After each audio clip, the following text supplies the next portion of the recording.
कल्प वृक्ष क्या होता है? बाबा जी, कल्प वृक्ष के बारे में सुना है कि उसके नीचे बैठ के व्यक्ति जो भी मांगेगा वह मिल जाता है। यह क्या होता है और कहाँ मिलता है? जब समुद्र मंथन हुआ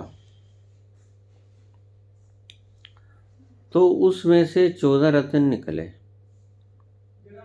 14 रत्नों में से उच्चैश्रवा घोड़ा, ऐरावत हाथी, लक्ष्मी, कौस्तुभ मणि, कल्प वृक्ष, वारुणी देवी, अमृत कलश, धन्वंतरी और विष, ये कुल मिला के 14 रत्न निकले थे। उनमें से एक कल्प वृक्ष भी था।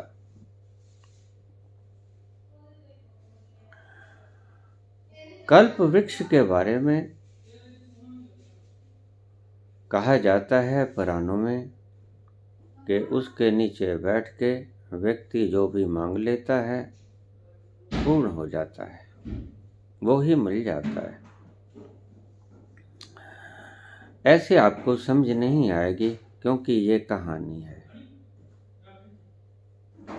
कल्प वृक्ष के नीचे बैठ के आप जो भी मांग लोगे वो आपको मिल जाएगा। बाबा नानक का एक शब्द है, जो मांगो ठाकुर अपने ते, सोई सोई देवे।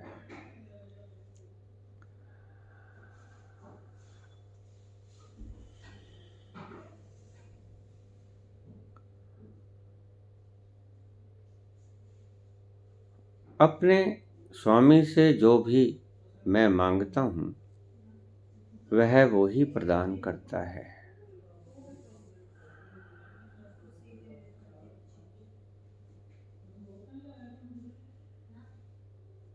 ये कल्प वृक्ष है। थोड़ा गहराई में समझने की चेष्टा करेंगे।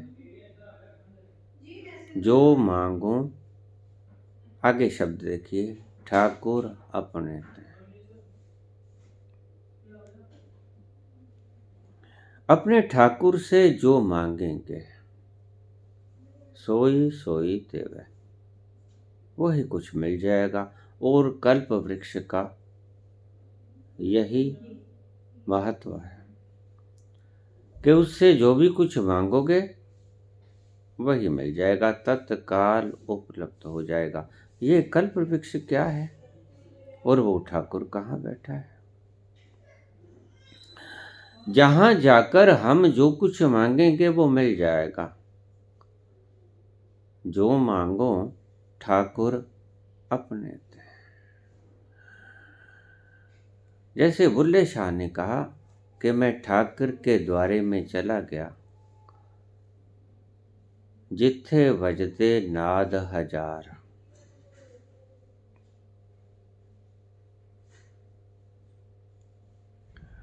ठाकुर का द्वारा वो है, ठाकुर वहां बैठा है अपने ही भीतर, उस तल पर।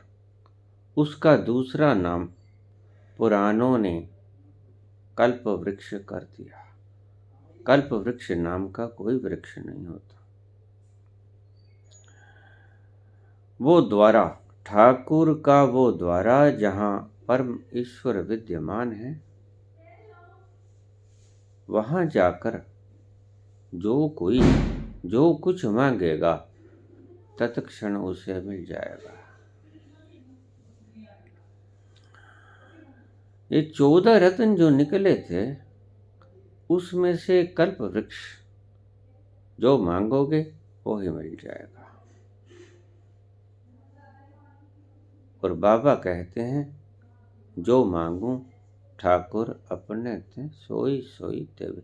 ये कल्प वृक्ष का ही दूसरा नाम है ठाकुर। कल्प वृक्ष और ठाकुर में कोई फर्क नहीं। पुराणों का नाम है कल्प वृक्ष। जो भी मांगोगे वहां मिल जाएगा। और उस स्थान पर जाकर एक और घटना घटती है। वो घटना घटती है कि नानक दास मुखते जो बोले, इहाँ उहाँ सच होवे। नानक दास मुखते जो बोले, इहाँ उहाँ सच होवे। वो तल ऐसा है कि जो मांगोगे वो आपको मिल जाएगा तत्क्षण। वो कल्प वृक्ष है पुराणों के हिसाब से। और जो बोलोगे, जिसे वाक्य सिद्धि कहते हैं, उस तल पर जाकर आप जो कुछ बोलोगे वो सच हो जाएगा।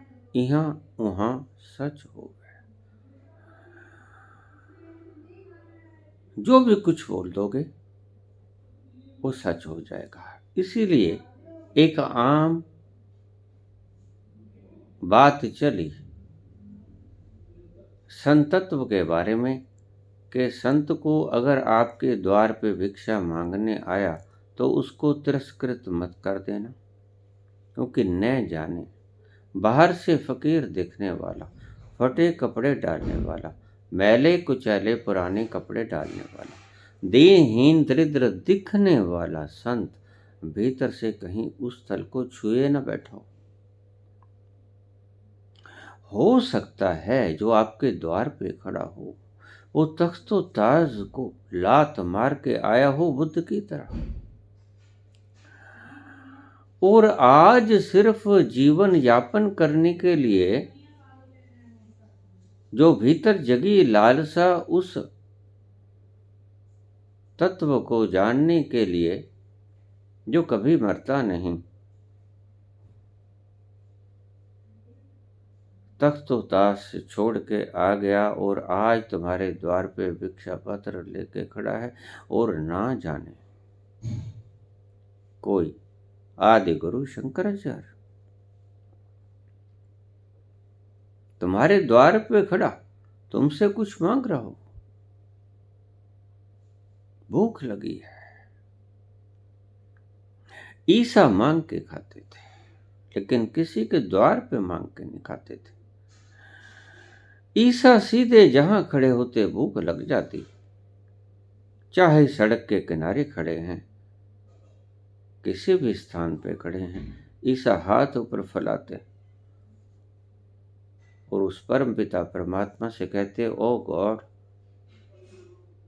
Please provide me lunch dinner, कृपया मुझे दोपहर का खाना दे दीजिए, रात्रि का खाना दे दीजिए। बुद्ध द्वार पे मांगने जाते थे, या बुद्ध को कोई निमंत्रण दे जाता, उसके घर जाके स्वीकार कर लेते, खाना खा लेते। लेकिन शंकराचार्य अपना कमंडल उठा के, भिक्षा पत्र उठा के मांगने चले जाते दर दर।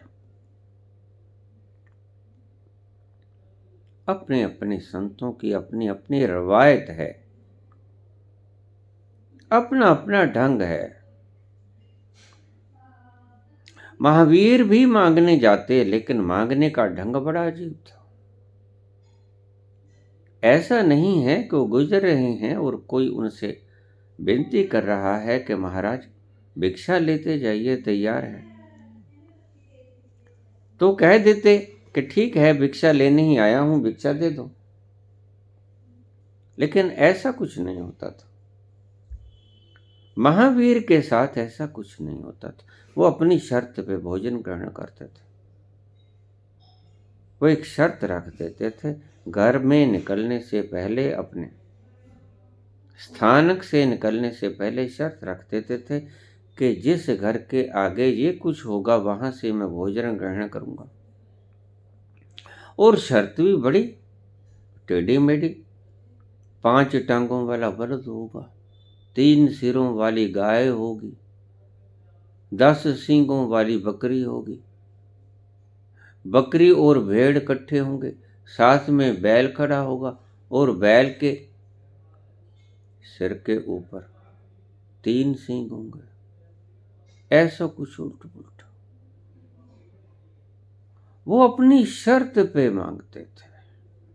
मांगते थे परंतु शर्त पे मांगते थे। वो प्रकृति से कहते थे कि मैं जीने को नहीं हूं, मेरी जीवेशना मर चुकी है, मैं जीना नहीं चाहता। प्रकृति, अगर तू मुझे जीवन देना चाहती है, मुझे जीवित रखना चाहती है, तो मेरी शर्त पूरी कर दे, अन्यथा मैं अन्न ग्रहण नहीं करूंगा। तो अक्सर जैन धर्म के अनुयायी ये बात कहते हैं कि हमारे 24वें तीर्थंकर भगवान महावीर वर्ष में 12 बार भोजन करते थे। ऐसा बात नहीं कि उन्हें 12 बार ही भोजन मिलता था, नहीं, उनकी शर्त 12 बार पूरी होती थी। प्रकृति उन्हें मारना नहीं चाहती थी, प्रकृति उन्हें जलाना चाहती थी, अभी उनकी आवश्यकता थी।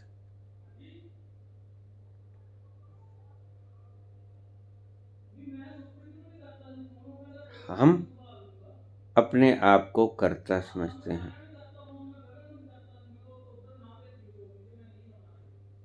लेकिन करती प्रकृति है। महावीर जीना नहीं चाहते, ये उनकी अपनी जीवेशना मर गई, लेकिन प्रकृति चाहती है कि ये जिए। तुम्हारी जीवेशना से प्रकृति ने कुछ नहीं लेना देना। प्रकृति ने अपना काम पूरा करना है। जब तक उसको जरूरत थी महावीर की, तब तक उसको जिंदा रखा और करीब 78 साल की उम्र में उन्होंने देह त्याग किया और उनकी मृत्यु भी न खाने से हुई, ड्यू टू स्टारवेशन, भूखमरी के कारण आप कह सकते हो। लगातार उन्हें भोजन नहीं मिला। प्रकृति उन्हें चाहती थी कि अब न जिए तो ना जिए, इसका काम पूरा हुआ।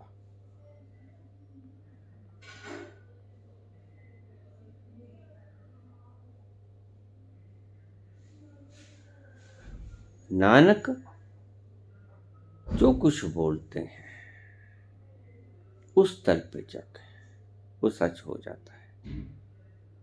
इसीलिए ये कहानी आम चली कि संत को, द्वार पे आए संत को, नहीं है तो कुछ मत देना, हाथ जोड़ लेना, लेकिन व्यंग मत करना।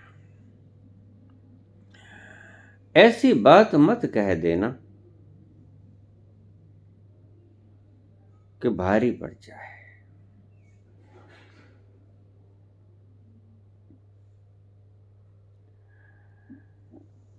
नानक दास मुखते जो बोले, इहाँ उहाँ सच हो। नानक जो दास जो अपने मुख से बोलते हैं वो सच हो जाता है, और जो मांगते हैं वो मिल जाता है। तो क्या कहते हैं, ये कहाँ की बात है? ये उस तल की बात है जिस तल पर हजारों नाद गूंज रहे हैं, जिस तल पर सचखंड और परमात्मा विद्यमान है। उस तल पर जो भी आप मांगोगे पूरा हो जाएगा, जो भी आप कहोगे पूरा हो जाएगा। और उस तल पर गए हुए व्यक्ति को अगर आपने गलती से कुछ कह दिया और उसकी भीतर की आत्मा से कोई आवाज निकल गई या मुख से कोई आवाज निकल गई, नानक दास मुखते जो बोले इहाँ उहाँ सच होवे। विशुद्धि चक्र के बाद के जितने चक्र हैं, आज्ञा चक्र और सहस्रार, विशुद्धि और आज्ञा और सहस्रार, ये 3 चक्र हैं। ये 3 चक्रों के ऊपर अवस्थित व्यक्ति कोई भी हो, अगर उनके साथ आपने किसी तरह का कोई मजाक किया, कोई उनकी भावनाओं से कोई छेड़छाड़ की, तो कुछ गलत भी हो सकता है।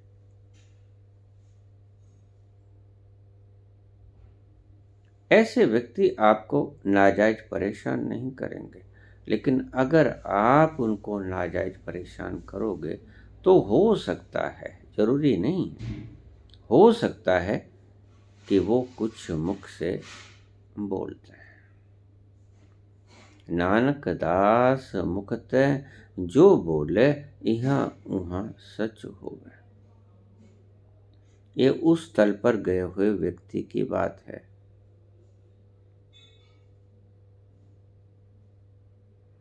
लेकिन उस तल पर गया हुआ व्यक्ति उस तल पर जाकर परम मौन हो जाता है, वहां कुछ नहीं बोलता, वहां तो आवाज निकलती ही नहीं, सुरूर ही इतना, मगनता ही इतनी, आनंद ही इतना, सुगंध ही इतनी, मदमस्ती ही इतनी कि खो जाता है व्यक्ति, मौन हो जाता है, और मौन भी नहीं परम मौन हो जाता है।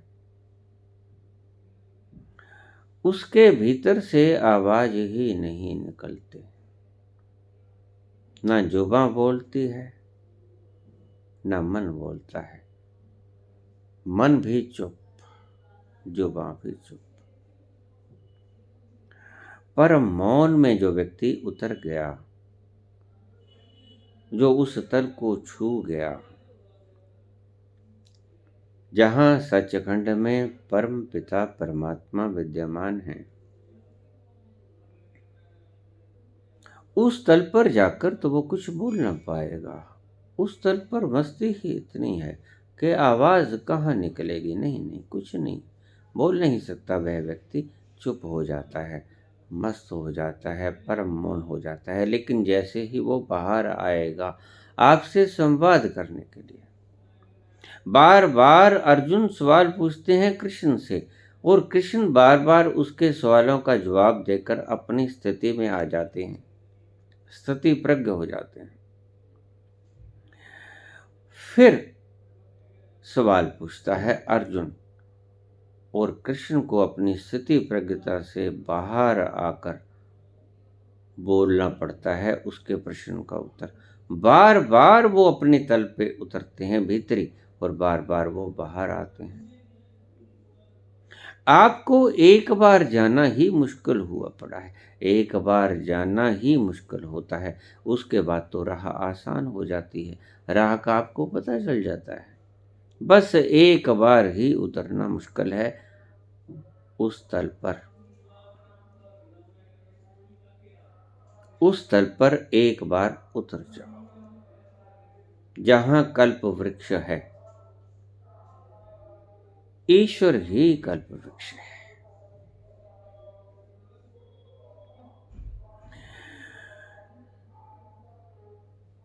वहां जो बोलोगे, उस तल को छू के आके जो बोलोगे वो सच हो जाएगा। वहां जो मांगोगे, उस तल पे कुछ नहीं मांगा जाता, उस तल पर तो आप सम्राट होते हो, उस तल पर समस्त ब्रह्मांड के यूनिवर्स के आप खुद खुदा मालिक होते हो। बेपरवाहियां तेरियां तेरा बडाडा बेपरवाह, आप बिल्कुल बेपरवाह होते हो वहां। लेकिन जैसे ही उस तल को छूकर आप बाहर आते हो, संसार से संवाद करते हो,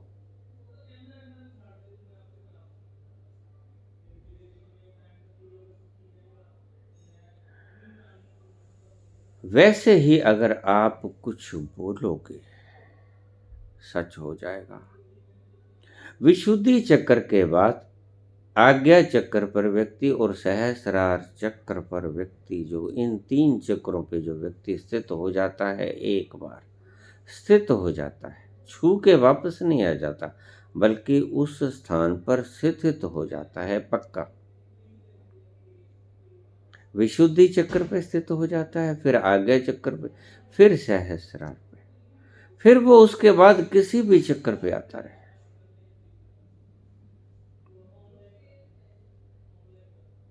वो जो बोलेगा वो सत्य हो जाएगा।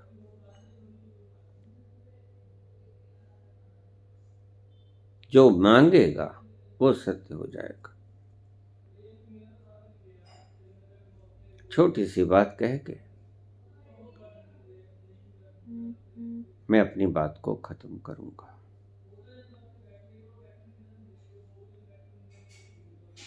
भिक्षाटन के लिए गए थे,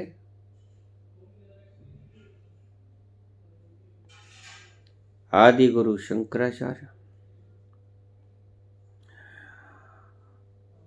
उनका भी एक नियम था, महावीर की तरह अलग सा नियम था कि वो सिर्फ एक घर से ही मांगते थे।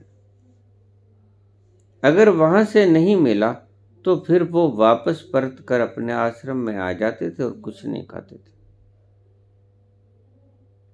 और सभी को पता था कि ये दिन में एक बार ही भिक्षाटन के लिए निकलते हैं और एक द्वार पे ही जाते हैं। वहां से भिक्षा जो भी मिल जाए उसे ग्रहण कर लेते हैं, अगर ना मिले तो भूखे ही रह लेते हैं, दूसरे घर में नहीं जाते भिक्षा मांगने के लिए। लेकिन बुद्ध का ऐसा स्वभाव नहीं था। बुद्ध के साथ करीब 50,000 भिक्षु रहते थे। वो एक द्वार से ना मिला दूसरे पे जाते थे, एक गांव से ना मिला दूसरे गांव में जाते थे। अपना अपना ढंग। महावीर जहां जाते थे वहां अगर आप प्रसाद लेकर भी खड़े हो तो भी वो स्वीकार नहीं करते थे। वो वहीं स्वीकार करते थे भिक्षा को जहां उनकी शर्त पूरी होती थी। अपने अपने ढंग हैं, सभी सिद्ध हैं, सभी उस तल पर पहुंचे हुए हैं, सभी ने उस मंजिल को छू लिया है, लेकिन उसूल सबके अलग अलग हैं।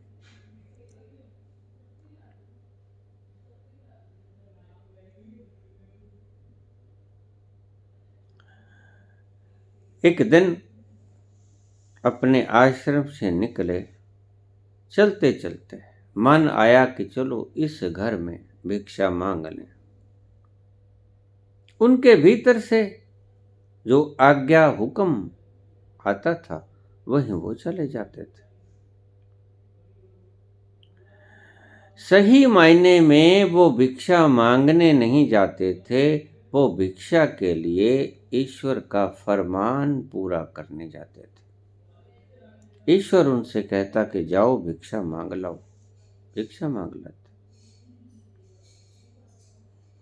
ईसा से ईश्वर कहते कि भिक्षा मांग लो मेरे से, मांग लेते। और उनके पास थोड़ी सी देर में कोई भी व्यक्ति आके उन्हें खाना दे देता कि ईसा खाना खा लो। सभी संत पुरुषों का अपना अपना जीवन जीने का ढंग रहा, या यूं कह लो कि सभी संत पुरुषों को ईश्वर अपने अपने ढंग से खाना मुहैया करवाता रहा। हुक्म तो उसका था, जाते वो थे, अपने शरीर को लेकर वो जाते थे भिक्षा मांगने के लिए। ईश्वर उन्हें अपना हुक्म देता था कि जाओ भिक्षा ले आओ। करवाता वो है तुम्हारे द्वारा, बोलता वो है तुम्हारे द्वारा, तुम्हारे मुंह का उपयोग वो एक माइक की तरह करता है। नानक दास मुखते जो बोले, वो बोलता है, नानक के मुख से बोलता है। यहाँ वहाँ सच हो गए, सच ही होगा जब इतना बड़ा मालिक, पूरे यूनिवर्स का दाता, क्रिएटर, सर्जनहारा, सर्जक, जो चाहता है करना, हम उसके हाथ की कठपुतलियां हैं। जैसे वो नचाता है वैसे हम नाचते हैं, ऐसा नहीं, वैसे हमें नाचना पड़ता है, ऐसा है।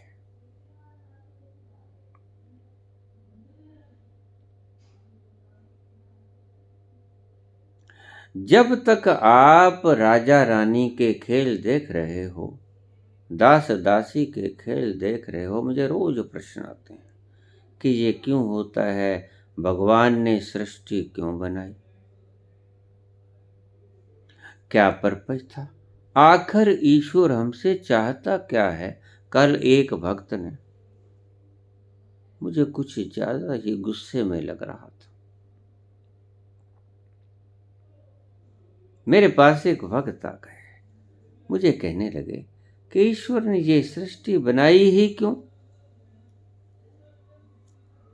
मैंने कहा, आपकी बातों से ये प्रतीत होता है कि आप दुखी हैं, अन्यथा ऐसे शब्द पूछने की जरूरत कहाँ होती। जो व्यक्ति अपनी मगनता में मगन है वो ऐसे सवाल क्यों पूछेगा। दुखी व्यक्ति ऐसे सवाल पूछेगा,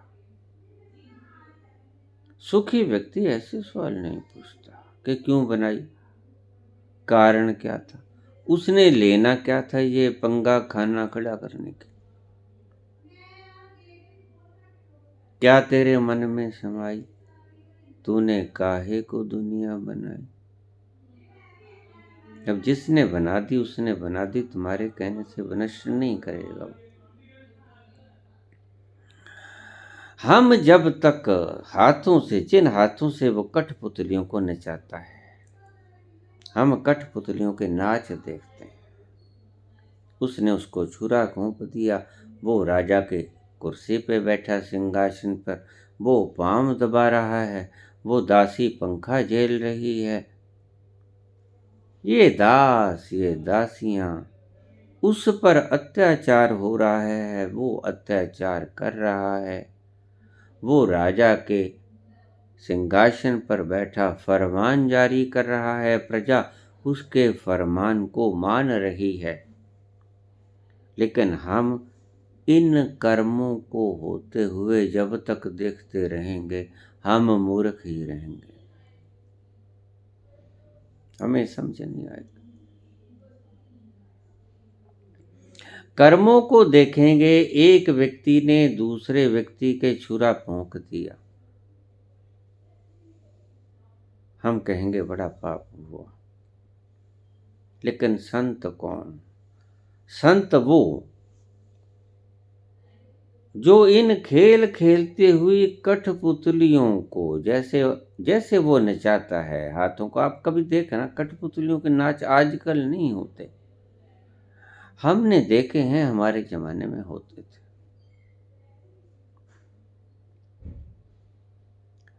तो जो वो नचाने वाला होता है वो ऊपर होता है, उसके हाथ में सारे धागे बंधे होते हैं और उन धागों से संपर्क होता है सारी कठपुतलियों का।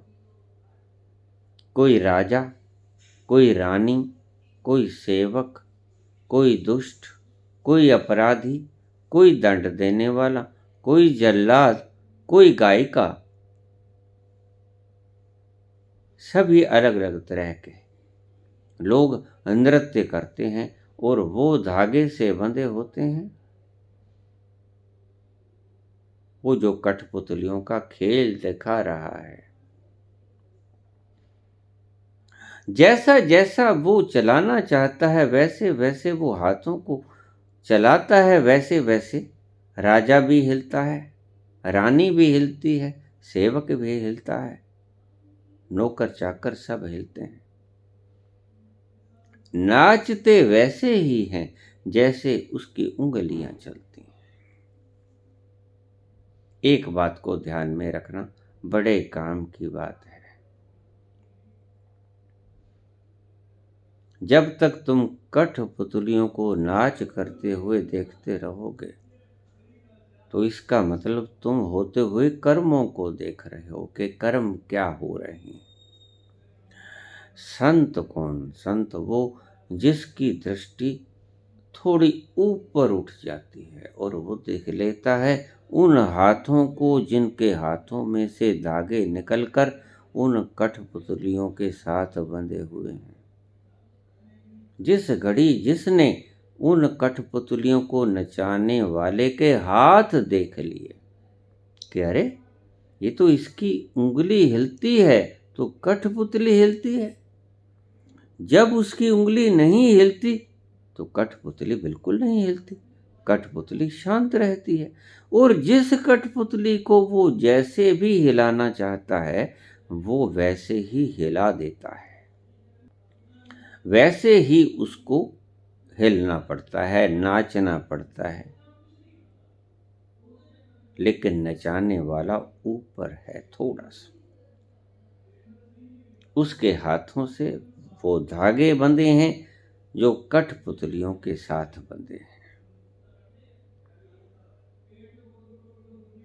जैसे ही तुम्हारी निगाह ऊपर उठी, तुमने वो हाथ देखे जो कठपुतलियों को निर्देश कर रहे हैं कि ऐसे नाचो, हाथ ऐसे करो, वहां चल के जाओ, सिंहासन पर बैठो, पाँव के लगो, पंखा झेलो, तो फिर उसका भ्रम खत्म हो जाता है। ये कर्म हो रहे हैं, ये कर्म राजा कर रहा है, फरमान मान रही है प्रजा, उसकी भ्रांति टूट जाती है। अब तक ये भ्रांति थी।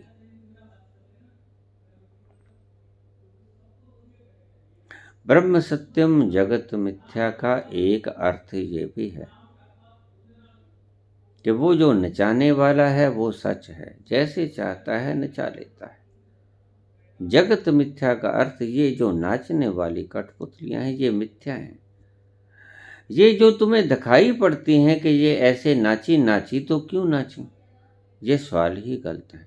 इसलिए महात्मा बुद्ध ने 14 प्रश्नों को अव्याकृत प्रश्नों की सूची में डाल दिया था कि ये प्रश्न आप मेरे से पूछो ही ना, क्योंकि इनके अर्थ कुछ भी नहीं, इनके अर्थ ही नहीं। क्यों बनाई?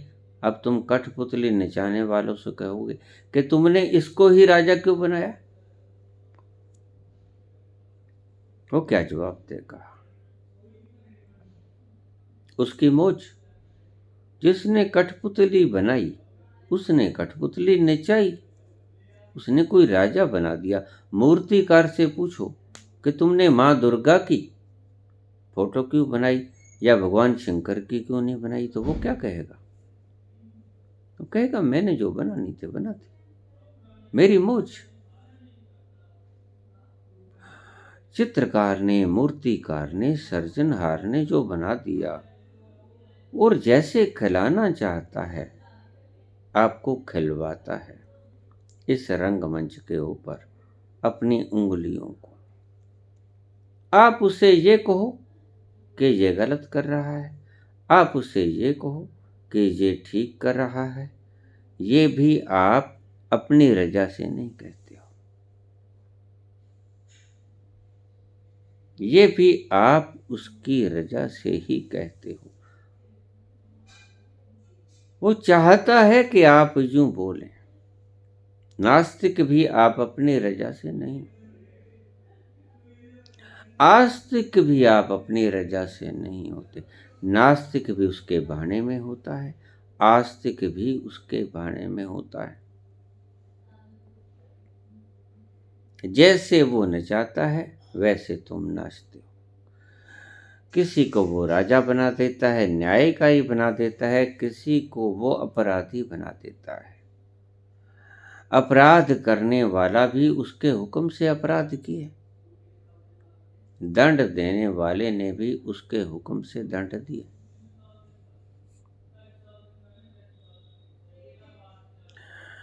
अमेरिका के एक ओहियो नामक शहर में एक घटना घटी। एक व्यक्ति को किसी अपराध में मृत्यु दंड का आदेश दिया गया। मृत्यु दंड का आदेश था कि उसको जहरीला टीका लगाकर मृत्यु देनी है। वहां पर एक उसूल है कि अगर इस वक्त के बीच बीच में 5 मिनट या 7 मिनट या 2 मिनट के भीतर अगर उसको इंजेक्शन नहीं दिया गया और वो वक्त निकल गया, उसके बाद उसको इंजेक्शन नहीं दिया जा सकता।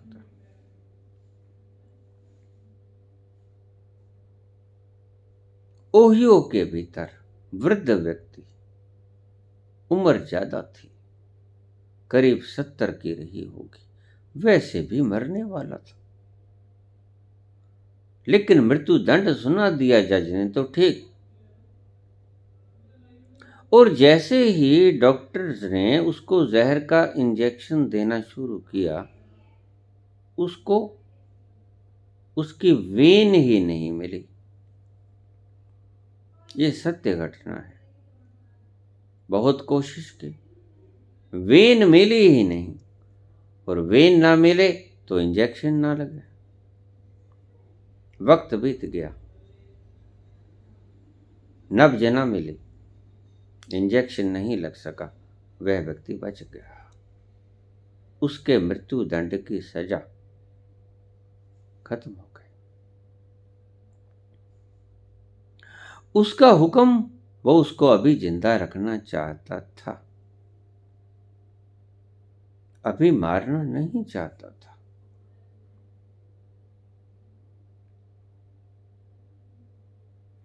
शंकराचार्य निकले, उस घर के सामने जाके अलख जगा दी, भिक्षाम देहि।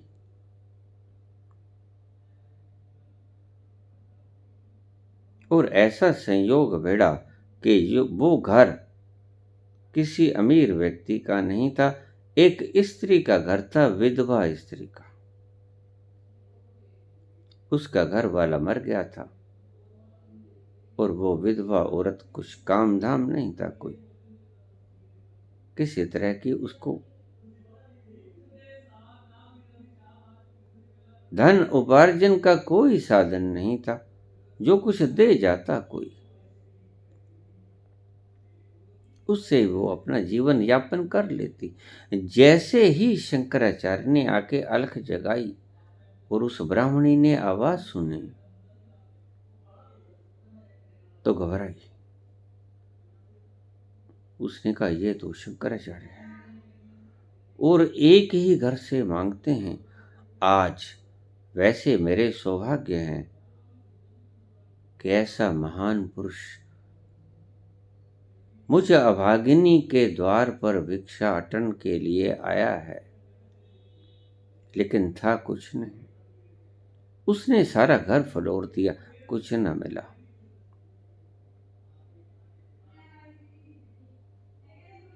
एक दीवार के भीतर आला था, उसके भीतर एक आंवले का फल पड़ा था,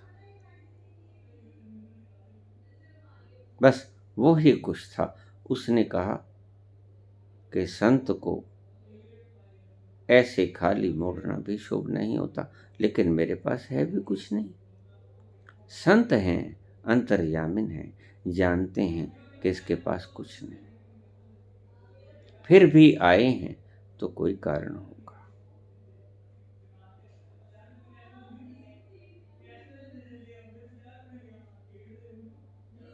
घबराई घबराई उसने आंवले का वो फल उठाया और बाहर आ गई। भिक्षा पात्र में वो आंवले का फल रख दिया और उसके चरण पकड़ लिए। प्रभु, मैं विधवा अभागिन स्त्री हूँ, मेरा पति नहीं। घर में कुल मिलाकर यही कुछ था। कृपा करो, इसे ग्रहण करो, और मेरे पास कुछ नहीं है।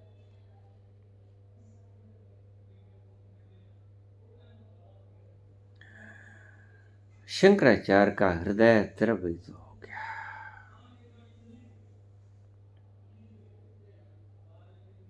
उसने महालक्ष्मी से आवाहन किया। लक्ष्मी प्रकट हुई। लक्ष्मी ने हाथ जोड़े। ध्यान रखना, ये देवी देवता, जितने भी देवी देवता, संत पुरुष, इनके लिए पूजनीय होता है। संत पुरुष के ये पांव पकड़ते हैं, चाहे वो देवी देवता कोई भी हो। आपकी दृष्टि में वो कितना भी महत्व रखता हो, लेकिन जो पहुंच गया एनलाइटेंड पर्सन के ये गुलाम ही होते हैं। उनके चरण छूते हैं, उनसे आशीर्वाद ग्रहण करते हैं, चाहे कितने भी बड़े देवी देवता हैं। तो लक्ष्मी आए। लक्ष्मी ने प्रणाम किया, पूछा, प्रभु हुक्म। अब लक्ष्मी आदेश तो कर नहीं सकती, क्योंकि मैंने पहले बोला कि देवी देवता एनलाइटेंड पर्सन के पांव छूते हैं। जब भी कोई व्यक्ति संबोधि को प्राप्त हो जाता है, वो इतनी बड़ी घटना है कि सभी देवी देवता आके उसके चरण स्पर्श करके उसका आशीर्वाद लेके जाते हैं। सारी सृष्टि नाचती है। एक उत्सव का माहौल सारी सृष्टि में सृजन होता है, नाचती है। सारा ब्रह्मांड नाचता है। जैसे ही कोई संबोधि को प्राप्त होता है, ये कोई इतनी छोटी घटना नहीं है जितनी छोटी घटना आप सुन के मान लेते हो।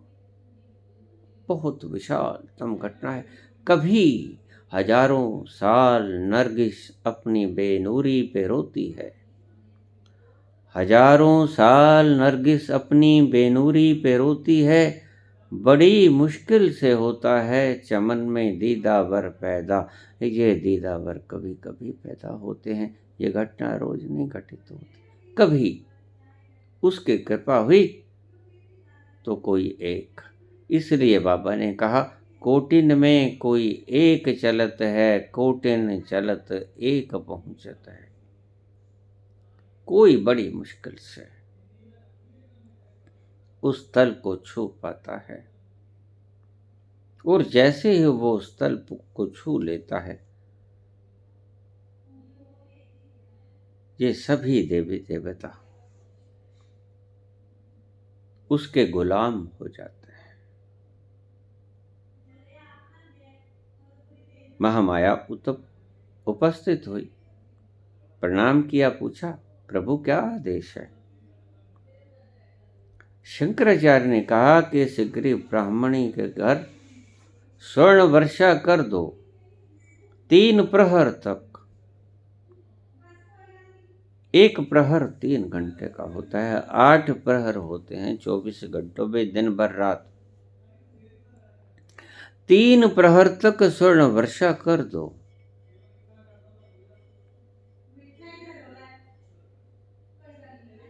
उन्होंने लक्ष्मी का आवाहन किया। अगर कोई व्यक्ति लक्ष्मी की कृपा चाहता है तो शंकराचार्य कृत, ये इसको कनकधारा स्तोत्र कहते हैं, इसका नित्य प्रति एक बार जप कर ले, पूर्ण शांति चित्त से पूर्ण श्रद्धा के साथ।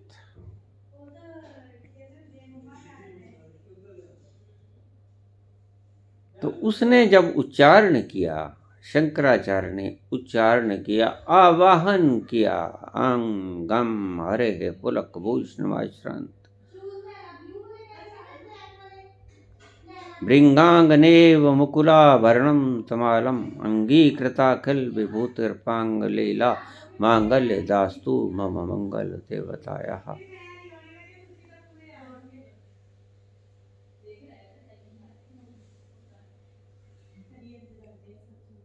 स्तोत्र है बहुत लंबा। मुग्धा मुहुर्विदधति वदने मुरारे प्रेमत्रपा प्रणहितानि गता गतानि माला दिशो मधुकरी व महोत्पलेया सामे श्रियं दिशतु सागर संभवायाः। इसका अगर आप 17 के करीब इसके श्लोक हैं। अगर कोई व्यक्ति धन की इच्छा रखता है तो कनक धारा स्तोत्र का रोज एक बार पाठ कर ले। लक्ष्मी यानी ईश्वर का वो हिस्सा जिसे तुम लक्ष्मी कहते हो। लक्ष्मी कोई देवी नहीं है। ये लंबी बात है। वो उस पर मेहरबानी करता है, बरसता है। हुक्म किया शंकराचार्य ने कि इस विधवा ब्राह्मणी के घर 3 प्रहर बरसो और स्वर्ण के लिए बरसो। स्वर्ण बरसो आदेश प्रभु। महामाया ने हाथ जोड़ा और स्वर्ण वर्षा शुरू हो गई। ब्राह्मणी को अपने घर से बाहर निकलना पड़ा। सारा घर ऊपर तक स्वर्ण से। 9 घंटे बरसे स्वर्ण तो क्या हाल होगा। पहाड़ लग गए। घर भरा, छत के ऊपर एक पहाड़ लग गए। स्वर्ण ही स्वर्ण।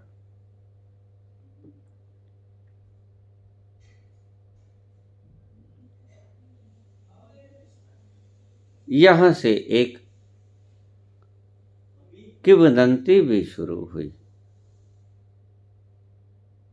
कि एनलाइटेंड पर्सन को अगर कोई व्यक्ति दान देता है तो वो करोड़ों गुना होकर फलता है। ये एक कहावत भी शुरू हुई यहीं से, शंकराचार्य के इस कृत्य से। द्रवित हो गया शंकराचार्य का हृदय और उसने महालक्ष्मी से आवाहन किया। महालक्ष्मी प्रकट हुई और महालक्ष्मी को आदेश दिया कि इस गरीब ब्राह्मणी के घर बरसो, स्वर्ण के रूप में बरसो और इतना बरसो कि 3 प्रहर बरसती रहो। बरसती रही, सदा के लिए कंगाली खत्म हो गई।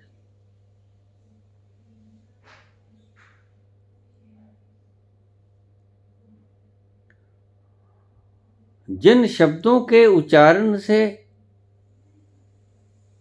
शंकराचार्य ने महालक्ष्मी का आवाहन किया था उसको हम कनकधारा स्तोत्र कहते हैं। वो एक स्तोत्र है जो मैंने अभी आपको पढ़ के सुनाया। अंग अंग हरे पुलक भूषणमाश्रंत भृंगांगने, ये उसका पहला अक्षर है। इसके 17 के करीब श्लोक हैं। कुछ लोगों ने बाद में जोड़ दिए, घटा दिए। ये बात छोड़ो, ओरिजिनल रूप से इसके 17 श्लोक हैं।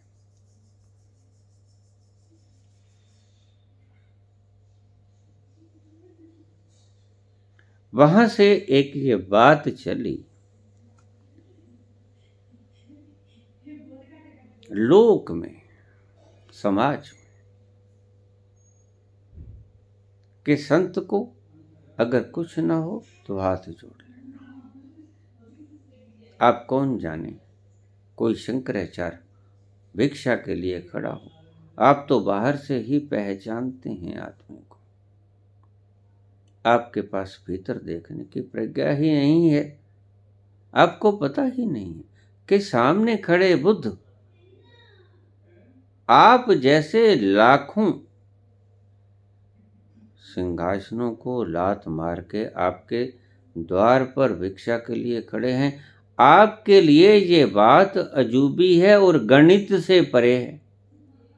गणित में नहीं आती कि ऐसा व्यक्ति कोई क्यों करेगा। लेकिन गणित में आई हुई सभी चीजें सही नहीं होती।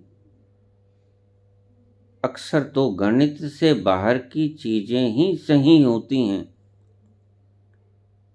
ईशावास्य उपनिषद का एक वचन है, वो गणित से परे है। उसका अर्थ आप कभी ना निकाल पाओगे। ओम पूर्णमदः पूर्णमिदं पूर्णात् पूर्णमुदच्यते पूर्णस्य पूर्णमादाय पूर्णमेवावशिष्यते। वह पूर्ण है और अगर उस पूर्ण में से पूर्ण को निकाल लिया जाए तो पूर्ण ही शेष बचता है। जैसे मैं कह दूं कि आपके पास 100 रुपया जेब में है और उस 100 रुपये को अगर मैं निकाल लूं तो शेष 100 ही बच जाएगा। तो ये गणित से परे की बात हो गई। ईश्वर की बात सदा ही तुम्हारे हिसाब किताब से बाहर है। इसीलिए मैं अक्सर कहता हूँ कि ईश्वर के बारे में समझने की चेष्टा मत करना। मेरे इतने कहने के बाद भी रोज प्रश्न आते हैं कि मेरी समझ में नहीं आया। मैं रोज कहता हूँ, is not only unknown but also unknowable। वह ऐसा नहीं कि जाना नहीं गया, वह जाना जा ही नहीं सकता। is not only unknown, वह ऐसा नहीं कि जाना नहीं गया, but also unknowable, वह अज्ञात ही नहीं है, अज्ञेय भी है, वो कभी जाना नहीं जा सकेगा।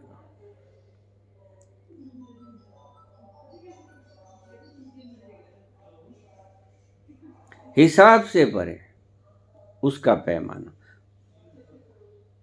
कोई नहीं। बताओ कहाँ से शुरू होता है, बताओ कहाँ मध्य है, बताओ कहाँ अंत है, कुछ नहीं पता। आपकी संख्याएं समाप्त।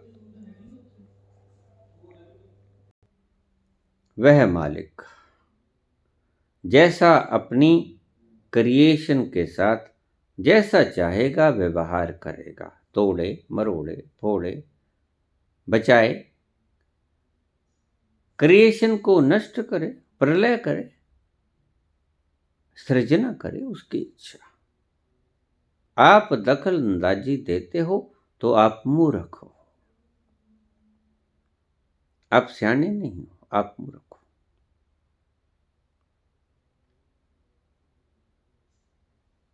कल्प वृक्ष क्या है?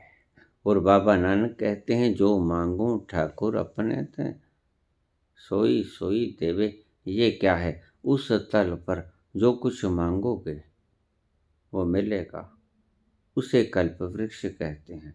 ये वो समुद्र में से निकला हुआ कल्प वृक्ष नहीं है, ये तो कहानियां मात्र है।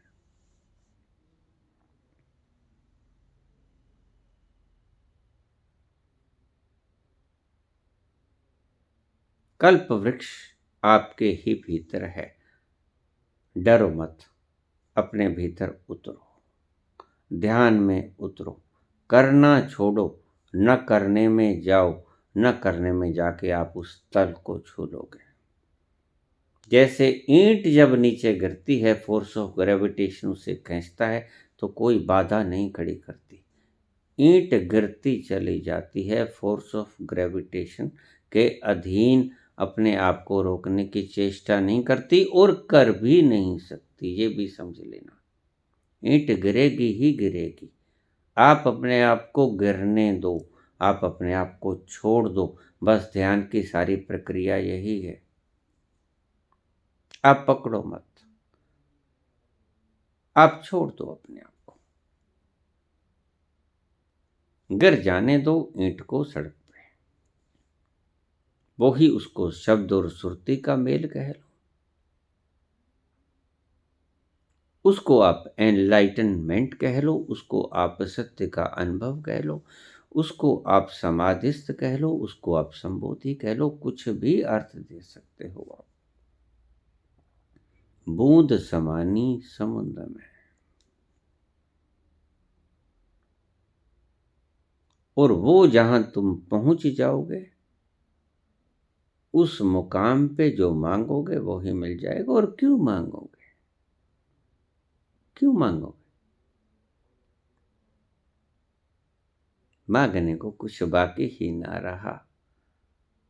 विशाल सृष्टि के तुम मालिक, अभी मांगना बाकी रह गया। अगर अभी भी मांग रहे हो तो कहीं कोई कमी शेष है। वहां जाकर मांगना नहीं होता, बाहर आकर मांगना होता है। उस तल पर मांगना नहीं होता। बाहर आकर तुम मांग सकते हो। जब तक बाहर रहोगे तब तक मांगोगे।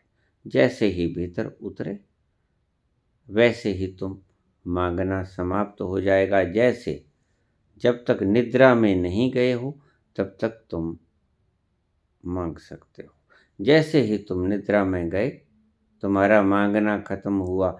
निद्रा को ध्यान से कंपैरिजन कर रहा हूं मैं। निद्रा को मैं सोया हुआ ध्यान कहता हूँ और ध्यान को मैं जागी हुई निद्रा कहता हूँ। बस इस बात को आप ठीक से समझ लेना। शायद किसी दिन आपके हृदय के भीतर उतर जाए। निद्रा सोया हुआ ध्यान है, ध्यान जागी हुई निद्रा है। इन दो बातों को समझने की चेष्टा करना, आप समझ जाओगे। बाबा जिस तल पर पहुंचते हैं वो आपका अंतस है, जिसे हम सचखंड कहते हैं। वहां जो मांगोगे वही मिल जाएगा। लेकिन मांगोगे क्यों? मांगोगे नहीं जहां सब कुछ मिल ही रहा है। क्यों मांगोगे? कोई जरूरत नहीं पड़ेगी। आप मांगना छोड़ दोगे। धन्यवाद।